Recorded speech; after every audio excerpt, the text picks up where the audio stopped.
अब उनसे क्यों नहीं मीटिंग करते कि वो इस तरह का जो जर्नलिस्ट शहीद होता है वो मालकान जो है वो उसको दे 5 करोड़। हमें आपकी इमदाद नहीं चाहिए।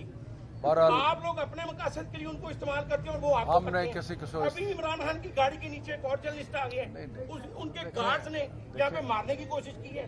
इसी तरह सदफ जो है वो जाबाज हुई है। अच्छा सुन लो ना आप जवाब दें कि 3.5 साल आपने साथियों के लिए क्या किया। बात ये है कि आप सिर्फ ये बताएं। सुन तो लेना। बात ये है कि मालिकान के साथ वेज बोर्ड के लिए हमारी कोशिशें जदोजहद जारी है। ये तो पुरानी बात है और इसके लिए इंशाअल्लाह ताला पहले भी हमारी हुकूमत ने बड़ी कोशिश की कि वर्किंग जर्नलिस्ट जो है, हमारा जो नस्बुल ऐन क्या है कि वर्किंग जर्नलिस्ट जो है ना उसको अपने तनख्वाह मिले और उसके मिले, लेकिन ख़ास तौर पे उनकी वर्किंग कंडीशन जो है वो बेहतर हो।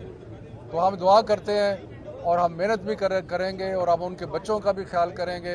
और हमारी कोशिश ये है कि सारे वर्किंग जर्नलिस्ट के लिए जो हालात हैं, जो काम करने के हालात हैं, वो आगे से बेहतर। जर्नलिस्ट के जनाजों पे आने की रवायत को बदलें, उनके लिए कोई हकीकी मायने में कुछ करना है तो ठीक है, आप सही कह रहे हैं। लेकिन ये बड़ा अफसोसनाक सान्या है और इसमें हम लोग, मेरा भी ये हल्का है सूबाई, सदफ जो है वो इंतहाई मेहनती खातून सहाफ़ी थी और हमेशा खुश अखलाक़ी से बहुत हंसमुख और अपने काम के लिए आज उन्होंने अपनी जान भी कुर्बान कर दी। मैं ये समझता हूँ कि वो शहीद हैं जो अपने फ़राइज़ की अंजाम दही के दौरान जिन्होंने अपनी जान दी है।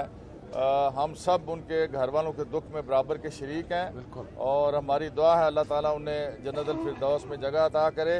उनके बच्चों के लिए और उनके जो पीछे वरसा हैं उनके लिए सब्र जमील की दुआ भी करते हैं और जो कुछ हमसे बन पड़ेगा इंशाअल्लाह पार्टी की सतह पे हम उसका 1-2 दिन में ऐलान भी करेंगे और हम उनके लिए हर वक्त अवेलेबल हैं। आप ये बताइएगा कि अब इस जो हादसा हुआ अब ये वाला, इसके बाद खवातीन के लिए जो है जो सहाफ़ी हैं उनके लिए क्या इकदाम किए जाएंगे, क्योंकि लॉन्ग मार्च अभी कंटिन्यू रहेगा, तो क्या इसी तरह के हादसा जो है वो खवातीन सहाफ़ियों के साथ पेश आते रहेंगे? देखिए अदारों को SHO समेत 5 अरकान ने हमारे सहाफ़ी भाइयों पे तशद्दुद किया, कैसे और उसको मुअत्तल भी कर देगा। ऐसी छोटी छोटी कार्रवाइयों के बाद PTI समझते कि मीडिया उनको इस तरीके से कवरेज देगा, क्योंकि पिछले 1 साल में सबसे ज्यादा कवरेज आपकी जमात को मिल रही है।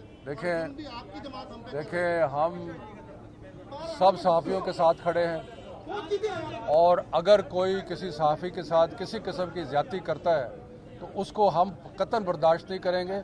और आपने खुद कहा कि अगर किसी ने ज़्यादती की है तो उसको मुअत्तल किया गया है और अगर कोई ज़्यादती करने की कोशिश करेगा तो उसकी कोई माफ़ी हमारी तरफ से नहीं होगी। शफीक साहब ये बताइएगा कि जिस टाइम पे पाकिस्तान तहरीक-ए-इंसाफ मार्ज़ वजूद में आई उस टाइम से लेके अब तक पाकिस्तान तहरीक-ए-इंसाफ की शोहरत की वजह ही मीडिया रहा। मीडिया ने हमेशा PTI को प्रोजेक्शन दी। जब आपकी हुकूमत रही पिछले 4 सालों के अंदर तो सबसे ज्यादा जो मुजालिम है वो भी सहाफ़ियों पे डाले जाते रहे। नहीं आवाज को जो है खामोश करवाया जाता है। इससे मैं इत्तेफाक नहीं करता, ये बात से मैं इत्तेफाक नहीं करता कि आप सियासत कर रहे हैं, आप जर्नलिज्म नहीं कर रहे, आप सियासत कर रहे हैं। हम सियासत नहीं कर रहे, हाँ जर्नलिज्म कर रहे हैं जी। आपकी पंजाब में हुकूमत है, KPK में भी है, आप ऐलान करते हैं कि आप वेज बोर्ड नाफिज करवाएंगे और सहाफ़ियों के अब अपने जो चीफ मिनिस्टर साहबान हैं उनको हम कहेंगे, लेकिन मैं आपसे ये रिक्वेस्ट करूंगा कि आज जो है एक तकलीफ का दिन है, सब हम नहीं, हमें सबको तकलीफ है और इसलिए कोशिश करें कि बजाय पोलिटिसाइज करने के हम पूरी